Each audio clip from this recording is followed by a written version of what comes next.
Hello friends, आज हम discussion करेंगे प्लाज्मा प्रोटीन्स के बारे में। ठीक है, प्लाज्मा प्रोटीन्स बहुत इंपॉर्टेंट टॉपिक है, सब्जेक्ट फिजियोलॉजी और बायोकेमिस्ट्री जो कि फर्स्ट ईयर एमबीबीएस में होता है। तो बहुत बार फिजियोलॉजी में या इवन बायोकेमिस्ट्री में फंक्शंस ऑफ प्लाज्मा प्रोटीन्स ये टॉपिक पे काफ़ी क्वेश्चंस पूछे गए, जैसे प्लाज्मा फेरेसिस एंड ऑल। तो हम चाहेंगे कि आज का टॉपिक को बहुत कंसाइज वे में अंडर ग्रेजुएट लेवल के लिए जितना ज़रूरी है उतना डिस्कशन करेंगे, थोड़ा बीच में क्लिनिकल पॉइंट्स भी कोशिश करेंगे कि डिस्कस करें। ठीक है, चलिए देखिए प्लाज्मा प्रोटीन्स, जो कि प्लाज्मा में जो प्रोटीन्स अवेलेबल है उसे प्लाज्मा प्रोटीन्स कहते हैं, सिंपल।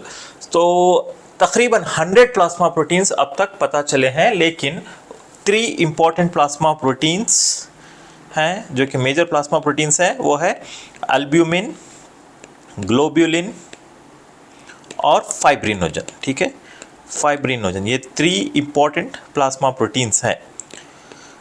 ठीक है, और प्लाज्मा प्रोटीन्स की total range, okay, total plasma proteins की जो टोटल रेंज है, यानी कि टोटल प्लाज्मा प्रोटीन्स की वैल्यू कितनी है, अप्रॉक्सीमेटली 6 to 8 ग्राम्स पर डेसीलीटर ऑफ द ब्लड, यानी कि 100 ml ब्लड में 6 to 8 ग्राम्स रहेंगे। अगर हम इंडिविजुअल प्लाज्मा प्रोटीन्स को देखें तो नॉर्मल वैल्यू अगर हम देखें तो देखिए एल्ब्यूमिन की, एल्ब्यूमिन जो कि ज़्यादातर होता है 60%, टोटल प्लाज्मा प्रोटीन में 60% जो है एल्ब्यूमिन की मात्रा होती है, तो वो है तकरीबन 3.5 to 5 ग्राम्स पर डेसीलीटर। ओके, सबसे ज़्यादा एल्ब्यूमिन पाया जाता है 3.5 to 5 ग्राम्स पर डेसीलीटर। ग्लोबुलिन उसके बाद 2.5 to 3.5 ग्राम्स पर डेसीलीटर, और फाइब्रिनोजन लीस्ट, ये जो है तकरीबन 200 to 400 मिलीग्राम्स। याद रखिए यहाँ पे मिलीग्राम्स है, ये ग्राम्स में है। ठीक है, मिलीग्राम्स पर डेसीलीटर। अगर हम ग्राम्स में डालें तो ये 0.224, यानी कि अप्रॉक्सीमेटली ये एवरेज 0.3 ग्राम्स होता है। ठीक है, तो एल्ब्यूमिन, ग्लोबुलिन एंड फाइब्रिनोजन। तो बेसिकली बहुत से टेक्निक्स है प्लाज्मा प्रोटीन्स को प्लाज्मा में डिटेक्ट करने के, तो उसमें से एक इम्पॉर्टेंट है प्लाज्मा इलेक्ट्रोफोरेसिस। ठीक है, इलेक्ट्रोफोरेसिस एक टेक्निक है जिसके ज़रिए प्लाज्मा प्रोटीन को जो है सेपरेट किया जाता है। उसके अलावा बहुत से टेक्निक्स है, मैं आज के इस वीडियो में ज़्यादा डिस्कशन नहीं करना चाहूँगा। तो इलेक्ट्रोफोरेसिस के ज़रिए तो जो बैंड बना जाता है तो वो इस तरह है, एल्ब्यूमिन और ग्लोबुलिन के जो है 4 सब टाइप्स देखे जाते हैं, अल्फ़ा 1, अल्फ़ा 2, बीटा और गामा। ठीक है, ये जो है एल्ब्यूमिन का बैंड है, एल्ब्यूमिन। फिर ये है अल्फ़ा 1 ग्लोबुलिन, ये अल्फ़ा 2 ग्लोबुलिन, ये बीटा ग्लोबुलिन और ये गामा ग्लोबुलिन। ठीक है, फाइब्रिनोजन का बैंड नज़र नहीं आता है क्योंकि आमतौर पे हम ये सीरम में देखते हैं। तो जैसे कि आपको पता होगा सीरम और प्लाज्मा में फ़र्क क्या है। सीरम जो है प्लाज्मा माइनस क्लॉटिंग फैक्टर्स, यानी कि फाइब्रिनोजन भी एक इंपॉर्टेंट क्लॉटिंग फैक्टर है। अगर आप सिंपल भाषा में बोलें तो serum is equal to plasma minus fibrinogen भी बोल सकते हैं। ठीक है, अगर हम फाइब्रिनोजन को प्लाज्मा से निकाल दें, क्लॉटिंग फैक्टर्स को निकाल दें, तो उसको सीरम कहेंगे। तो आमतौर पर सीरम में फाइब्रिनोजन नहीं रहेगा। ठीक है, तो एल्ब्यूमिन और ग्लोबुलिन होगा। तो ये सीरम के सैंपल में हमें ये एल्ब्यूमिन और ये ग्लोबुलिन के 4 सबटाइप्स नज़र आएंगे और फाइब्रिनोजन नहीं नज़र आएगा। ठीक है, अगर प्लाज्मा का अगर हम सैंपल लेंगे तो फाइब्रिनोजन का बैंड भी नज़र आएगा, लेकिन सीरम में सिर्फ एल्ब्यूमिन और ये ग्लोबुलिन, ये जो भी है ये ग्लोबुलिन के सबटाइप्स है। ठीक है, ग्लोबुलिन्स के सबटाइप्स हैं। ठीक है, तो ये बेसिकली इलेक्ट्रोफोरेसिस में क्या होता है कि एक कैथोड और एनोड, यानी कि नेगेटिवली चार्ज और पॉजिटिवली चार्ज्ड इलेक्ट्रोड्स होते हैं, तो उस पर जो चार्ज पार्टिकल्स हैं तो अपोजिट चार्ज के पर अट्रैक्ट होते हैं। तो डायरेक्शन इस तरह होता है, तो उसमें मैक्सिमम एल्ब्यूमिन जो है पॉजिटिव चार्ज के ज़रिए के तरफ ज़्यादा अट्रैक्ट हो जाता है। ओके, उसके बाद है alpha 1, alpha 2, beta and gamma. तो ये एक इलेक्ट्रोफोरेटिक पैटर्न नज़र आता है। डिटेल हम किसी और वीडियो में डिस्कशन करेंगे इलेक्ट्रोफोरेसिस एक्चुअली करते कैसा है। राइट नाउ इतना याद रखिएगा कि इलेक्ट्रोफोरेसिस के ज़रिए एल्ब्यूमिन और ग्लोबुलिन, इवन अगर प्लाज्मा का सैंपल हो तो फाइब्रिनोजन को हम जो है सेपरेट करके देख सकते हैं। ठीक है, और उसका नॉर्मल वैल्यू हमने ऑलरेडी डिस्कशन कर चुका है, एल्ब्यूमिन कितना होता है, ग्लोबुलिन कितना, फाइब्रिनोजन, और टोटल प्लाज्मा प्रोटीन्स जो है अप्रॉक्सीमेटली 6 to 8 ग्राम पर 100 ml ऑफ द ब्लड या पर डेसीलीटर। ठीक है, चलिए अब आते हैं फंक्शंस ऑफ प्लाज्मा प्रोटीन्स, जो कि बहुत इंपॉर्टेंट टॉपिक है और बहुत बार यूनिवर्सिटी एग्जाम्स में पूछा जाता है, सब्जेक्ट फिजियोलॉजी में खास तौर पर।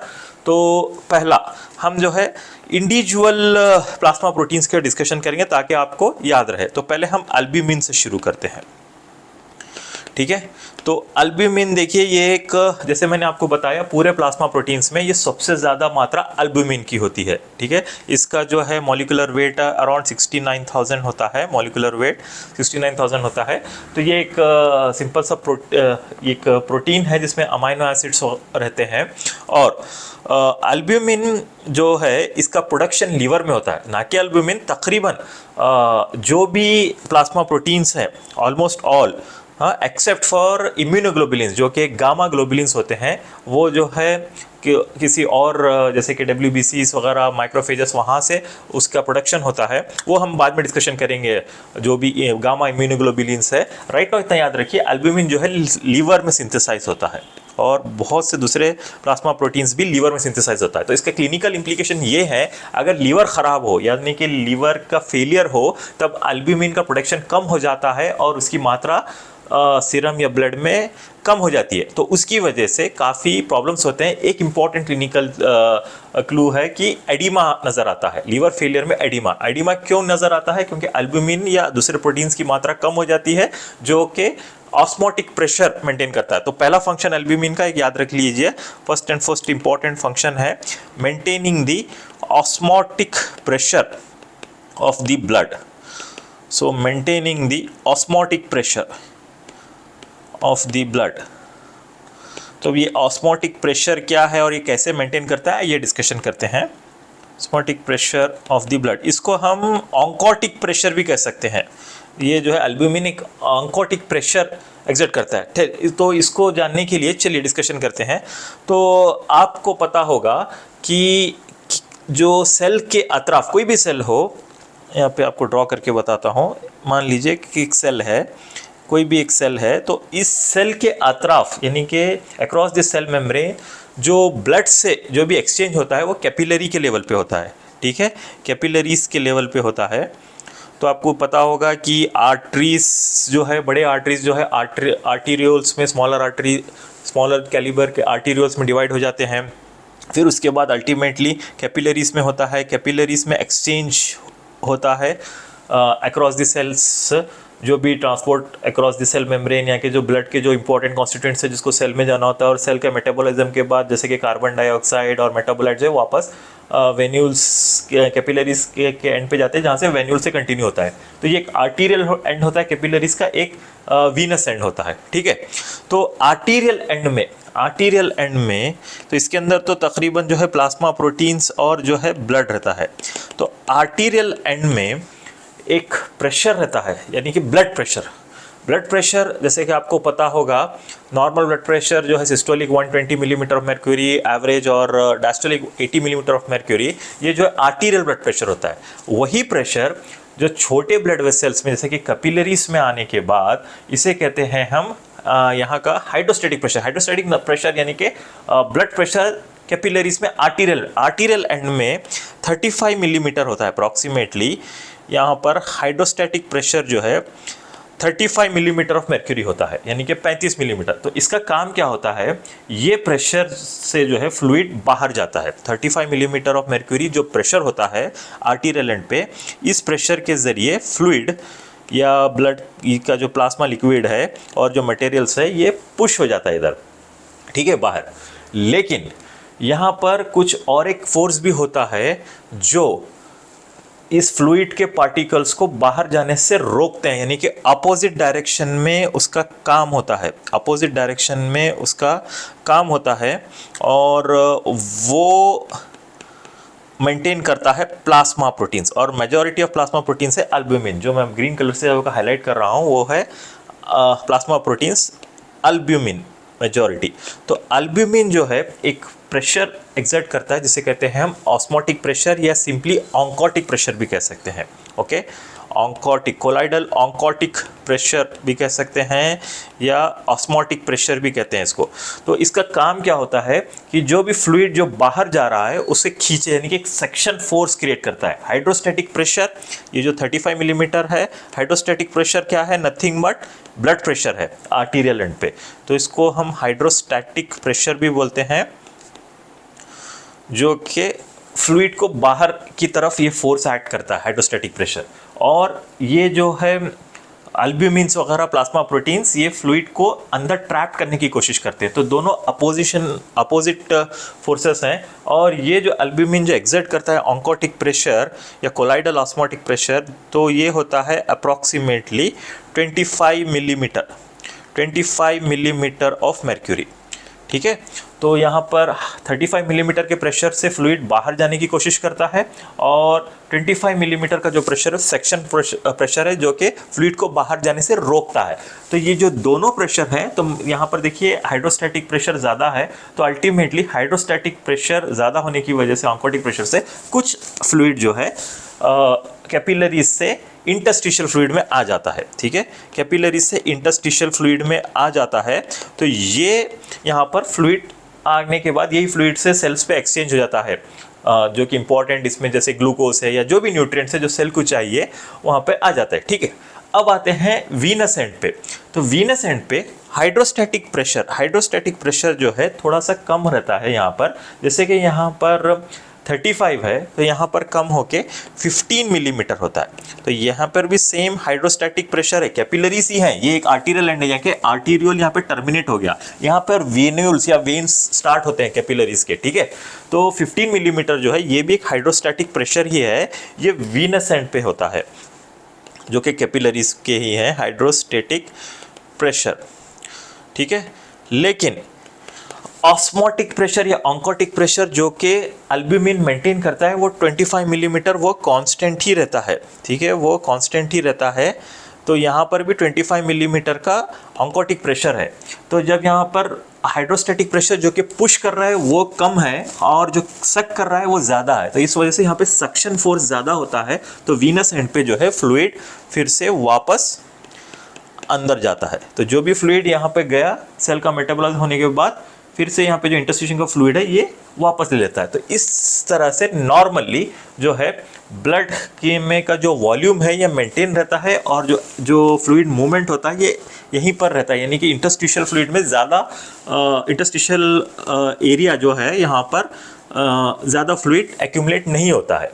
लेकिन अगर अल्ब्यूमिन की कमी है, मान लीजिए अगर अल्ब्यूमिन की कमी है किसी भी वजह से, तो ये जो ऑन्कोटिक प्रेशर या कोलाइडल ऑस्मोटिक प्रेशर जो भी है 25 मिलीमीटर मर्क्यूरी जो अल्ब्यूमिन एक्सर्ट कर रहा है, जो कि सेक्शन फोर्स हो रहता है, वो कम हो जाएगा। अगर अल्ब्यूमिन की कमी है या किसी वजह से प्रोडक्शन कम हुआ है, या बहुत से वजह हैं, जैसे कि लीवर फेलियर में आमतौर पे सिरोसिस ऑफ लीवर में, या तो नेफ्रोटिक सिंड्रोम में जिसमें यूरिन में अल्ब्यूमिन ज़्यादा एक्सक्रीट हो जाता है, ठीक है। तो उस वजह से अल्ब्यूमिन की मात्रा ब्लड में कम होती है, तो जो ये प्रेशर जो 25 मिलीमीटर जो है ये कम हो जाता है। ये कब होता है, ये आमतौर पर थोड़ा बहुत कम होने के बाद नहीं, जैसे कि नॉर्मल वैल्यू कितनी है इसकी, अल्ब्यूमिन की 3.5 से 5 ग्राम है। अगर 2 ग्राम्स के नीचे हो अल्ब्यूमिन पर डेसीलीटर ऑफ ब्लड तब प्रॉब्लम क्रिएट होती है। तो ये 25 मिलीमीटर से जब कम हो जाता है तब ज़्यादा फ्लूइड जो है यहाँ पर जमा हो जाता है इंटरस्टिशियल फ्लूइड में, और उस क्लिनिकल कंडीशन को हम कहते हैं एडिमा, ठीक है। एडिमा के बारे में और भी हम डिस्कशन करेंगे, टाइप्स ऑफ एडिमा, जैसे कि पिटिंग एडिमा है, नॉन पिटिंग एडिमा है, और क्यों होता है क्लिनिकल कंडीशन में बाद में डिस्कशन करेंगे। अभी एक कॉमन याद रखें, एडिमा बहुत से रीजंस की वजह से होता है। एक इंपॉर्टेंट रीज़न है लीवर फेलियर, जहाँ पर प्रोडक्शन कम हो जाते हैं अल्ब्यूमिन का या अल्ब्यूमिन की वजह से। तो अल्ब्यूमिन का पहला मेन फंक्शन है maintaining the osmotic pressure of the blood, okay, या कोलाइडल ऑन्कोटिक प्रेशर भी कहते हैं, बोथ आर सेम, ठीक है। ये एक फंक्शन हो गया। अब आते हैं सेकेंड फंक्शन पे। तो अल्ब्यूमिन जो है ट्रांसपोर्ट करता है बहुत से इम्पॉर्टेंट सब्सटेंसेस को, इसलिए इसका एक रोल इन ट्रांसपोर्ट बहुत इंपॉर्टेंट है। तो ब्लड के अंदर बहुत से केमिकल सब्सटेंसेस जो है एक जगह से दूसरे जगह, एक सेल से दूसरे सेल को पहुंचाने के लिए अल्ब्यूमिन बहुत इंपॉर्टेंट है। तो एग्जांपल के तौर पे कौन से सब्सटेंसेस को ये ट्रांसपोर्ट करता है, तो ये देखिए ये करता है फॉस्फोलिपिड्स, फॉस्फोलिपिड्स, फैटी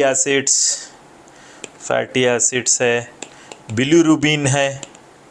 तो ये सारे केमिकल सब्सटेंसेस हैं तो जिसको ये बाइंड करके एक जगह से दूसरे जगह पे ट्रांसपोर्ट करता है। तो एल्ब्यूमिन का दूसरा फंक्शन क्या है? ये तो एक ऑस्मोटिक प्रेशर भी मेंटेन करता है ब्लड का, जिससे एडिमा को प्रिवेंट करेगा, और ट्रांसपोर्ट भी करता है। ठीक है, बिलीरुबिन है, और इवन हार्मोन्स जैसे कि थायराइड हार्मोन है, ठीक है, थायरोक्सिन है, या फिर कॉर्टिसोल है, या कोई और स्टीरॉयड हार्मोन्स हैं, तो स्टीरॉयड हार्मोन्स को भी ये ट्रांसपोर्ट करता है। उसके अलावा कोई मेटल्स हैं जैसे कि कॉपर है, कैल्शियम है, ये मेटल्स को भी ये ट्रांसपोर्ट करने में मदद करता है। उसके अलावा ड्रग्स, जो कि हम टैबलेट्स वगैरह खाते हैं, तो वो ड्रग्स को भी गैस्ट्रोइंटेस्टाइनल ट्रैक्ट में जो ब्लड में आके टारगेट टिश्यूज़ में बाउंड करके एल्ब्यूमिन दूसरी जगह पहुंचाता है। उसका और एक एग्जांपल है जैसे कि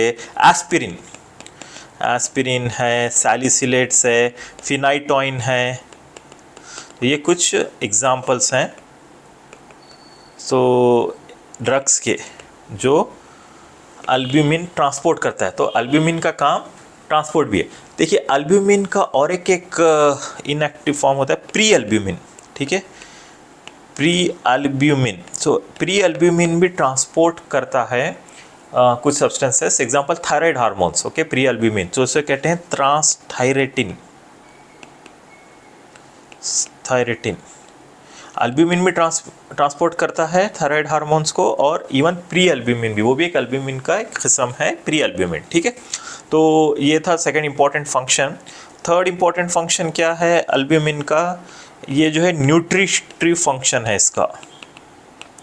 न्यूट्रिटिव फंक्शन क्या है, कैसे सर्व करेगा एल्ब्यूमिन? देखिए, एल्ब्यूमिन बेसिकली एक प्रोटीन है जो कि बनता है अमाइनो एसिड्स, और उसमें इंपॉर्टेंट होते हैं इसेंशियल अमाइनो एसिड, जो कि बॉडी के डेवलपमेंट के लिए, बॉडी के सेल्स के लिए बहुत ज़रूरी होती है। तो उसी तरह इसेंशियल अमाइनो एसिड्स का ये एक सोर्स होता है, इसेंशियल अमाइनो एसिड्स का एक सोर्स होता है, और जिस्म के या बॉडी के डिफरेंट सेल्स को ये जो है न्यूट्रिशन प्रोवाइड करता है एल्ब्यूमिन, स्पेशली स्टारवेशन में उसमें इसकी बहुत इंपॉर्टेंस है। ठीक है, इसके अलावा एल्ब्यूमिन जो है इसका रोल है बफर एक्शन भी है इसका। ठीक है, जैसे कि एसिड बेस बैलेंस में भी ये इंपॉर्टेंट है। ये एक बफर की तरह ऐड करता है एल्ब्यूमिन, लेकिन बाइकार्बोनेट के मुकाबले ये बहुत कम, मतलब वीकर बफर माना जाएगा। तो इसका एक बफर एक्शन भी है। तो ये चार इंपॉर्टेंट हमने एल्ब्यूमिन के फंक्शन डिस्कशन किए। अभी आते हैं दूसरा इंपॉर्टेंट प्लाज्मा प्रोटीन्स हैं ग्लोबिलिन्स। सो ग्लोबिलिन्स में अभी हमने जैसे कि डिस्कशन किया, तो इसके चार इंपॉर्टेंट सब टाइप्स थे। अल्फ़ा 1 ग्लोबिलिन है, अल्फ़ा 2 ग्लोबिलिन है, बीटा ग्लोबिलिन है, और गामा ग्लोबिलिन है। ठीक है, चार सब टाइप्स हैं। हम ये चार सब टाइप्स के प्रोटीन्स कौन से होते हैं और उनके फंक्शंस क्या है ब्रीफली अभी डिस्कशन करेंगे। बीटा के भी बीटा 1 और बीटा 2 भी है, बट अब फिल वक्त याद रख लीजिए, ज़्यादा डीप में ना जाएं ताकि हम जल्द से जल्द ये वीडियो फिनिश कर सकें। तो बीटा इतना याद रख लें तो भी काफ़ी है। अल्फ़ा 1, अल्फ़ा 2, बीटा और गामा ग्लोबिलिन्स होते हैं। तो अभी अल्फ़ा 1 ग्लोबिलिन के बारे में डिस्कशन करेंगे। अल्फ़ा 1 ग्लोबिलिन्स में कौन से प्रोटीन्स आते हैं इस सब टाइप में। ठीक है, इसमें भी काफ़ी प्रोटीन्स आते हैं। तो टोटली देखिए, अल्फ़ा 1 ग्लोबिलिन्स की मात्रा, टोटल ग्लोबिलिन्स की मात्रा आपको पता है 2.5 to 3.5 ग्राम्स पर डेसीलीटर है। अगर हम सिर्फ अल्फ़ा 1 ग्लोबिलिन्स की देखें तो 0.3 से लेके 0.5 ग्राम्स पर डेसीलीटर होता है अल्फ़ा 1 ग्लोबिलिन्स। अब ये अल्फ़ा 1 ग्लोबिलिन्स में कौन से आते हैं प्रोटीन्स? ये है, एक है अल्फ़ा 1 एंटीट्रिप्सिन। अल्फ़ा 1 एंटीट्रिप्सिन, ठीक है, ये अल्फ़ा 1 एंटीट्रिप्सिन है क्या? देखिए, ये एक एक्चुअली प्रोटीएस जो एंजाइम्स होते हैं जो कि प्रोटीन्स को ब्रेक करते हैं, जैसे कि ट्रिप्सिन। ओके, ट्रिप्सिन एक एंजाइम है जो कि प्रोटीन मॉलिक्यूल्स को ब्रेक करते हैं। तो अल्फ़ा 1 एंटीट्रिप्सिन क्या है? नाम में लिखा है एंटीट्रिप्सिन। तो ये जो है ट्रिप्सिन जो कि एंजाइम है जो कि प्रोटीन को ब्रेक करते हैं, वो ट्रिप्सिन को इनहिबिट करेगा। तो जब वो ट्रिप्सिन को इनहिबिट करेगा तो कम प्रोटीन ब्रेक डाउन हो जाएगा। ठीक है, खुसूसी तौर पे ऐसे प्रोटीन्स को ये इनहिबिट करता है जिसमें एक अमाइनो एसिड होती है सीरिन कंटेनिंग प्रोटीन्स। तो उसमें जो है ये अल्फ़ा 1 एंटीट्रिप्सिन इनहिबिट करेगा। ठीक है, अब उसके अलावा इसका क्लिनिकल सिग्निफिकेंस क्या है? तो एक इम्पॉर्टेंट रेस्पिरेटरी डिसीज़ है एम्फाइसीमा सो इसमें बेसिकली क्या होता है, इसका जो लंग का जो इलास्टिक टिश्यू है, हाँ इलास्टिक टिश्यू जो है डैमेज हो जाता है एक प्रोटीन्स की वजह से। इलास्टिस ये एंजाइम्स या प्रोटीन ये हैं, ये इलास्टिस जो है डिस्ट्रॉय कर देता है इलास्टिक टिश्यू को, और जो है लंग का जो वॉल्यूम थोड़ा साइज बढ़ जाता है और उसमें जो है एयर यानी हवा की मात्रा ज़्यादा हो जाती है, ठीक है। तो वो एक क्लिनिकल कंडीशन एम्फाइसीमा के बारे में भी हम डिटेल डिस्कशन करेंगे लेटर। तो अल्फा 1 एंटीट्रिप्सिन का काम क्या होता है कि इस इलास्टेस को जो है इनहिबिट करे। तो अगर किसी में कंजीनाइटल या पैदाइशी तौर पे इसकी अगर डिफिशियंसी है, ये गामा ग्लोबिलिन ये अल्फ़ा ग्लोबिलिन है, ये सॉरी अल्फ़ा ग्लोबिलिन, मैंने गामा कहा, माफ़ी चाहता हूँ, अल्फ़ा 1 ग्लोबिलिन है, ये ग्लोबिलिन का एक सब टाइप है। तो गामा अल्फ़ा 1 ग्लोबिलिन का जो सब टाइप है अल्फ़ा 1 एंटीट्रिप्सिन की अगर कमी हो तो उन पर्सन्स में या उन लोगों में एम्फाइसीमा होने के चांसेस ज़्यादा हैं। तो क्योंकि ये जब डेफिशिएंसी है तो इनहिबिशन नहीं करेगा और इलास्टिस जो है लंग टिश्यू के इलास्टिक टिश्यू को डैमेज कर देगा, सिंपल। उसी तरह अल्फ़ा 1 एंटीट्रिप्सिन लीवर डिसीज़ भी होता है, ओके। तो ये इसका क्लिनिकल सिग्निफिकेंस है अल्फ़ा 1 एंटीट्रिप्सिन का, इसकी कमी की वजह से एम्फाइसीमा बीमारी हो सकती है, ठीक है। अब सेकेंड इम्पॉर्टेंट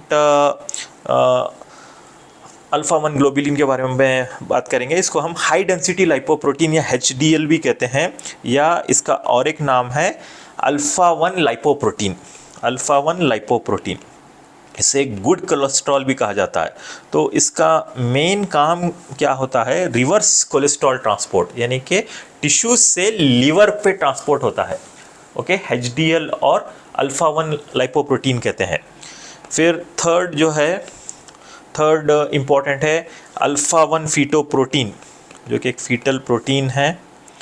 उसके अलावा काफ़ी ट्रांसपोर्ट प्रोटीन्स है जो कि अल्फ़ा 1 ग्लोबिलिन्स होते हैं, जैसे कि ओरोसोम्यूकॉइड। ये एक अल्फ़ा 1 ग्लोबिलिन है, ओके। ओरोसोम्यूकॉइड ये एक ही वर्ड है, ओरोसोम्यूकॉइड, जो प्रोजेस्टेरॉन ट्रांसपोर्ट करने में मदद करता है, ठीक है। उसी तरह रेटिनॉल बाइंडिंग प्रोटीन,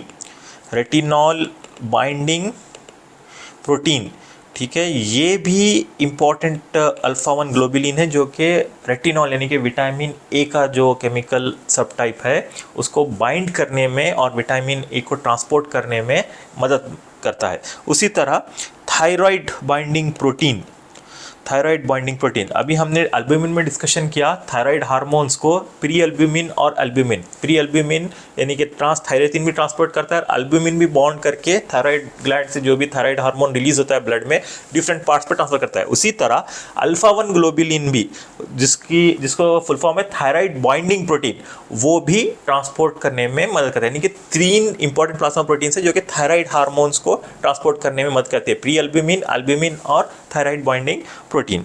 उसी तरह कॉर्टिसोल जो कि एक स्टेरॉइड हार्मोन्स है, वो भी ट्रांसपोर्ट होता है अल्फ़ा 1 ग्लोबिलिन से, इसको हम कहते हैं ट्रांसकॉर्टिन, ठीक है। तो ये जो है 6 इंपॉर्टेंट अल्फ़ा 1 ग्लोबिलिन है। जब मैं समराइज करते हूँ, अल्फ़ा 1 एंटीट्रिप्सिन, ठीक है, अल्फ़ा 1 एंटीट्रिप्सिन, और HDL है alpha 1 lipoprotein, alpha 1 fetoprotein, orosomucoid, retinol binding protein, thyroxine binding protein और ट्रांसकॉर्टिन, ठीक है। ये थे अल्फ़ा 1 ग्लोबिलिन के सब टाइप्स या अल्फ़ा 1 ग्लोबिलिन के प्लाज्मा प्रोटीन्स। अभी उसी तरह सेकेंड सब टाइप है अल्फ़ा 2 ग्लोबिलिन्स के ही सब टाइप्स हैं, ठीक है। इसमें कौन से प्लाज्मा प्रोटीन्स आते हैं देखते हैं, चलिए। तो उसमें पहला है अल्फ़ा 2 मैक्रोग्लोबिलिन्स। सो बेसिकली ये भी जो है एंटी प्रोटीएज होता है। प्रोटीएज जो एंजाइम्स होते हैं जो कि प्रोटीन्स को ब्रेक डाउन करते हैं, तो उसको ये इनहिबिट करते हैं। जैसे कि अल्फ़ा 1 एंटीट्रिप्सिन हमने देखा था, उसी तरह अल्फ़ा 2 मैक्रोग्लोबिलिन जो कि अल्फ़ा 2 ग्लोबिलिन का सब टाइप है, ठीक है। उसी तरह ये इसमें भी कुछ ऐसे ट्रांसपोर्ट प्रोटीन्स हैं जो कि ट्रांसपोर्ट करने में इंपॉर्टेंट करते हैं। तो देखिए प्लाज्मा प्रोटीन्स का एक इंपॉर्टेंट फंक्शन है जो ट्रांसपोर्ट करता है दूसरे केमिकल्स को, ठीक है। जैसे कि हेप्टोग्लोबिलिन, सो ये अल्फ़ा 2 ग्लोबिलिन है और ये हीमोग्लोबिन के ट्रांसपोर्ट में मदद करता है। ये बाइंड करेगा हीमोग्लोबिन को, जब अल्फा 2 ग्लोबुलिन और हीमोग्लोबिन मिल जाए तो उसे हम कहते हैं हेप्टोग्लोबुलिन, ठीक है। और हीमोग्लोबिन को स्पेशली जब हीमोलाइसिस होता है यानी कि आरबीसी का ब्रेकडाउन होता है और हीमोग्लोबिन निकल जाता है तो वो यूरिन के जरिए निकलने के चांसेस होते हैं, तो उसको प्रिजर्व करने के लिए ये अल्फा 2 ग्लोबुलिन जो है हीमोग्लोबिन से जुड़ जाता है और ये मॉलिक्यूल को हम हेप्टोग्लोबुलिन कहते हैं। और उसी से जो है हीमोग्लोबिन जो है इसके बॉन्ड रह के बॉडी में रिजर्व रहेगा। फिर उसके बाद सेरेलोप्लास्मिन, सेरेलोप्लास्मिन सो ये भी एक अल्फा 2 ग्लोबुलिन है जो कि कॉपर को बाइंड करता है। ओके, ये भी बहुत इंपॉर्टेंट प्लाज्मा प्रोटीन है। इसकी अगर डिफिशियंसी हो तो कॉपर जो है एक्सक्रीट हो जाएगा और बॉन्ड फॉर्म में ब्लड में नहीं रहेगा, और मतलब ज़्यादा हो जाएगा कॉपर, और उससे एक डिसीज़ होगी। उस डिसीज़ का नाम है विल्सन्स डिसीज़, ठीक है। किसी और वीडियो में इसके पूरे साइंस एंड सिम्टम्स वगैरह हम डिस्कशन करेंगे। विल्सन्स डिसीज़ जो कि इस प्रोटीन सेरेलोप्लास्मिन से रिलेटेड है, इनकी कमी की वजह से, ठीक है, जो कि ये कॉपर को ट्रांसपोर्ट करने में मदद करता है, कॉपर को बाइंड करता है, ठीक है, सेरेलोप्लास्मिन है, ठीक है। उसी तरह विटामिन B12 को भी एक अल्फा 2 ग्लोबुलिन बाइंड करता है, उसका नाम है ट्रांसकोबालामीन, ठीक है, ट्रांसकोबालामीन, जो कि विटामिन B12 को बाइंड करके ट्रांसपोर्ट करने में मदद करता है। और एक इम्पॉर्टेंट अल्फा 2 ग्लोबुलिन है, उसका नाम है प्रोथ्रोम्बिन, प्रोथ्रोम्बिन। सो प्रोथ्रोम्बिन एक इम्पॉर्टेंट केमिकल या प्लाज्मा प्रोटीन है जो कि ब्लड क्लॉटिंग मैकेनिज्म में बहुत इंपॉर्टेंट रोल करता है। तो प्रोथ्रोम्बिन से थ्रोम्बिन कन्वर्ट हो जाएगा, फिर थ्रोम्बिन जो फाइब्रिनोजन को इंसॉल्युबल फाइब्रिनोजन को सॉल्युबल फाइब्रिनोजन को इंसॉल्युबल फाइब्रिन क्लॉट बना देगा। उसकी हम डिटेल डिस्कशन करेंगे प्लेटलेट्स के, जब हम डिस्कशन करेंगे क्लॉटिंग मैकेनिज्म में। राइट नाउ याद रखिए प्रोथ्रोम्बिन एक अल्फा 2 ग्लोबुलिन है जो कि हमें क्लॉटिंग मैकेनिज्म में बहुत इंपॉर्टेंट रोल अदा करता है। तो इसका फंक्शन क्लॉटिंग। तो देखिए ग्लोबुलिन्स में अब तक हमने देखा कि ग्लोबुलिन्स जो है बेसिकली एंटी प्रोटीएसेस होते हैं और ट्रांसपोर्ट मैकेनिज्म में काम करते हैं और ब्लड क्लॉटिंग में। ओके, ये 3 इंपॉर्टेंट फंक्शंस हैं अब तक हमने जो देखा। उसके अलावा भी और भी हैं, देखते हैं और क्या क्या है। तो अल्फा 1 ग्लोबुलिन और अल्फा 2 ग्लोबुलिन के बारे में हमने डिस्कशन किया। अब आते हैं तीसरा सब टाइप है बीटा ग्लोबुलिन। अगेन इसके मैंने कहा आपको बीटा 1 या बीटा 2 है। अब हम जनरल बीटा ग्लोबुलिन के बारे में डिस्कशन करेंगे। फिर से इसके अंदर काफ़ी प्लाज्मा प्रोटीन्स होते हैं, जैसे कि बीटा लाइपोप्रोटीन, बीटा लाइपोप्रोटीन, इसको हम LDL भी कहते हैं, लो डेंसिटी लाइपोप्रोटीन। ओके, तो ये एक्चुअली इसकी मात्रा LDL की ज़्यादा होने की वजह से हानिकारक हो जाता है, एथेरोस्क्लेरोसिस वगैरह होता है। तो ये जो है HDL का से उल्टा काम करता है, यानी कि जो है ब्लड में, टिश्यूज से ब्लड में जो है कोलेस्ट्रॉल को ट्रांसफर करता है, और ब्लड में इसकी मात्रा ज़्यादा होने की वजह से एथेरोस्क्लेरोटिक प्लेग अगर कोरोनरी वेसल्स में जमा हो तो EMI यानी कि हार्ट अटैक हो सकता है, या कि अगर ब्रेन्स के ब्लड वेसल्स में हो तो स्ट्रोक भी हो सकता है। तो बीटा लाइपोप्रोटीन यानी कि LDL भी होता है। LDL ये एक बीटा ग्लोबुलिन है। उसी तरह ये भी ट्रांसपोर्ट करने में भी बहुत इंपॉर्टेंट है, जैसे कि ट्रांसफेरिन। ट्रांसफेरिन जो है ये एक बीटा ग्लोबुलिन है जो कि आयरन मॉलिक्यूल्स को, ठीक है, आयरन मॉलिक्यूल को ट्रांसपोर्ट करने में मदद करता है। उसी तरह हीमोपेक्सिन, हीमोपेक्सिन, ओके, ये भी एक बीटा ग्लोबुलिन है जो कि हीम मॉलिक्यूल्स, हीमोग्लोबिन का जो हीम मॉलिक्यूल है उसको भी ट्रांसपोर्ट करने में मदद करता है। और एक इम्पॉर्टेंट बीटा ग्लोबुलिन है प्लास्मिनोजन, प्लास्मिनोजन, ठीक है। प्लास्मिनोजन की अगेन इंपॉर्टेंट है, ये भी देखिए ब्लड क्लॉटिंग मैकेनिज्म से रिलेटेड है।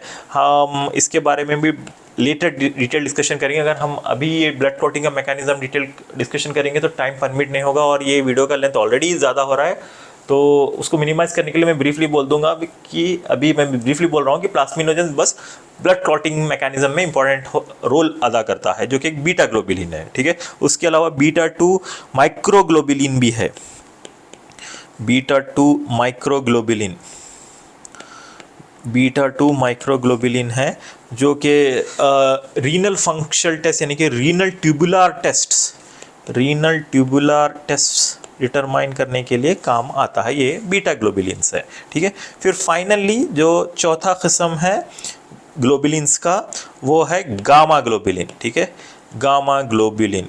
तो इसके अंदर आते हैं बहुत ही इम्पॉर्टेंट गामा ग्लोबुलिन्स है इम्यूनोग्लोबुलिन्स, इम्यूनोग्लोबुलिन्स, ग्लोब्यूलिन्स, तो ये देखिए इम्यूनोग्लोबुलिन्स या गामा ग्लोबुलिन्स, इसकी मात्रा जो है 0.8 टू 1.8 मिलीग्राम्स पर डेसीलीटर होती है। ठीक है, जैसे हमने देखा यहाँ पे अल्फ़ा 1 ग्लोबुलिन्स की मात्रा ज़्यादा होती है, 0.3 से 0.5 ग्राम्स पर डेसीलीटर होते हैं। उसी तरह अल्फ़ा 2 ग्लोबुलिन्स की मात्रा होती है 0.4 से 0.8 ग्राम्स पर डेसीलीटर।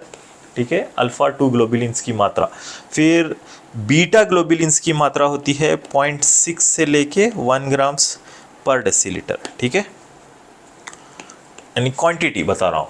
और ये गामा ग्लोबुलिन्स जो कि इम्यूनोग्लोबुलिन्स हैं, तो ये इम्पॉर्टेंट रोल अदा करते हैं इम्यूनिटी में, यानी कि ये बेसिकली एंटीबॉडीज़ होते हैं। तो जैसे कि आपको पता होगा इम्पॉर्टेंट एंटीबॉडीज़ है IgG, IgA, IgM, okay, IgD, IgE। ठीक है, ये इंपॉर्टेंट एंटीबॉडीज़ हैं जो कि बेसिकली इम्यूनोग्लोबुलिन्स हैं और ये गामा ग्लोबुलिन के किस्म होते हैं। तो हम इसके बारे में डिटेल डिस्कशन करेंगे इम्यूनिटी सेक्शन में। राइट नाउ इतना याद रखिए, ये भी एक प्लाज्मा प्रोटीन का फंक्शन है जो कि इम्यूनिटी में मदद करता है। इम्यूनोग्लोबुलिन्स बहुत इंपॉर्टेंट है। तो देखिए ग्लोबुलिन्स के फंक्शंस क्या हैं। एक तो ये एंटी प्रोटीजेस हैं और ट्रांसपोर्ट मैकेनिज्म्स में काम आते हैं। इतने सारे सब्सटेंसेस जैसे कि थायराइड है, विटामिन ई है और कॉर्टिसोल है, हीमोग्लोबिन है, कॉपर है, विटामिन B12 है, इसमें ट्रांसपोर्ट मैकेनिज्म में काम आते हैं। फिर ब्लड क्लॉटिंग में प्रोथ्रोम्बिन है और आपका प्लाज्मिनोजन है, ब्लड क्लॉटिंग मैकेनिज्म में बहुत इंपॉर्टेंट काम इसका रोल है। उसके अलावा जो है इम्यूनिटी में भी ग्लोबुलिन्स बहुत इंपॉर्टेंट है। तो ग्लोबुलिन्स की हमने 4 किस्म में देखी। फिर फाइनली और जो इंपॉर्टेंट प्लाज्मा प्रोटीन है वो है फाइब्रिनोजन। तो फाइब्रिनोजन बहुत इंपॉर्टेंट प्लाज्मा प्रोटीन है जो कि फिर से वो भी क्लॉटिंग मैकेनिज्म्स में काम आता है, ब्लड क्लॉटिंग। तो ब्लड क्लॉटिंग का हम डिटेल डिस्कशन करेंगे under the section blood clotting और प्लेटलेट से रिलेटेड है। तो राइट नाउ बस इतना याद रखिए, फाइब्रिनोजन जो है ब्लड क्लॉटिंग मैकेनिज्म में आता है। ये क्लॉटिंग फैक्टर नंबर 1 है। ठीक है, बहुत से क्लॉटिंग फैक्टर्स हैं, हम उसके बारे में डिस्कशन करेंगे लेटर। तो आज हमने क्या डिस्कशन किया प्लाज्मा प्रोटीन्स में, जस्ट आपको रिवाइज कर दो। प्लाज्मा प्रोटीन्स मेनली ये 3 सब टाइप्स के हैं। हम इसकी नॉर्मल वैल्यूज़ हमने देखी, फिर इलेक्ट्रोफोरेसिस से कैसे सेपरेट करते हैं अल्ब्यूमिन और ग्लोबुलिन्स की क्या हमने वो ने डिस्कशन किया। फिर अल्ब्यूमिन के बारे में डिस्कशन किया और इसकी सिंथेसिस कहाँ पर होती है और उसके अल्ब्यूमिन के फंक्शन जो कि मेनली ऑस्मोटिक प्रेशर या कोलाइडल ऑन्कोटिक प्रेशर भी कहते हैं, कोलाइडल ऑस्मोटिक प्रेशर या ऑन्कोटिक प्रेशर भी कहते हैं, वो मेंटेन करने के लिए इस्तेमाल करता है। ये जो है अल्ब्यूमिन 25 मिलीमीटर ऑफ मर्क्यूरी का जो ऑस्मोटिक प्रेशर होता है उसकी वजह से फ्लूइड रिटेन रहता है ब्लड वेसल्स में। अगर इसकी डेफिशिएंसी हो तो एडिमा होता है क्लिनिकल कंडीशन। ठीक है, उसके अलावा हमने ट्रांसपोर्ट फंक्शन देखा अल्ब्यूमिन का और न्यूट्रिटिव फंक्शंस और बफर फंक्शंस भी देखें। ठीक है, तो ये था। और ग्लोबुलिन्स के बारे में अल्फ़ा 1, अल्फ़ा 2, बीटा और गामा ग्लोबुलिन्स के बारे में हमने डिस्कशन किया। फाइनली फाइब्रिनोजन के बारे में। तो ये था प्लाज्मा प्रोटीन्स के बारे में। इसके नेक्स्ट वीडियो में हम और भी डिस्कशन करेंगे remaining applied aspect of plasma proteins. Okay, जैसे कि अल्ब्यूमिन ग्लोबुलिन रेशियो एक इंपॉर्टेंट है, ये बोल के मैं आज का वीडियो ख़त्म कर दूंगा। अल्ब्यूमिन ग्लोबुलिन रेशियो, ठीक है, ये नॉर्मली ऑन एन एवरेज 1.7:1 होता है, या रेंज में अगर हम कहें तो 1.2 से लेके 1.8:1 भी कह सकते हैं। तो ये जो है रिवर्स हो जाता है कोई कंडीशंस में, जैसे कि मल्टीपल माइलोमा है या तो सिरोसिस ऑफ द लीवर है या नेफ्रोटिक सिंड्रोम है, जहाँ पे अल्ब्यूमिन की मात्रा कम हो जाती है और ग्लोबुलिन की मात्रा रिलेटिवली अल्ब्यूमिन से ज़्यादा हो जाती है रेशियो। ठीक है, तो ये रेशियो अल्ब्यूमिन ग्लोबुलिन रेशियो, उसका क्लिनिकल सिग्निफिकेंस हम लेटर डिस्कशन करेंगे। और प्रोटीन हाइपोप्रोटीनिया क्यों होता है और भी क्लिनिकल एप्लीकेशंस, एडिमा का मैकेनिज्म्स, एग्जैक्ट मैकेनिज्म क्या है, हम डिस्कशन करेंगे। अगर आपको हमारा वीडियो लेक्चर पसंद आया है तो हम रिक्वेस्ट करते हैं हमारे चैनल को सब्सक्राइब करिएगा और शेयर करिएगा। इसी तरह हम इंफॉर्मेटिव वीडियोस स्पेशली MBBS के पूरे सब्जेक्ट्स पे हम बनाएंगे। और अभी फिजियोलॉजी का इस साल हम कोशिश करेंगे तकरीबन हम पूरा सिलेबस कंप्लीट करें, फिर उसके बाद धीरे धीरे दूसरे सब्जेक्ट्स को भी हम कंप्लीट करेंगे। ये पूरे लेक्चर्स हिंदी में भी है और इंग्लिश में भी अवेलेबल है। Thank you.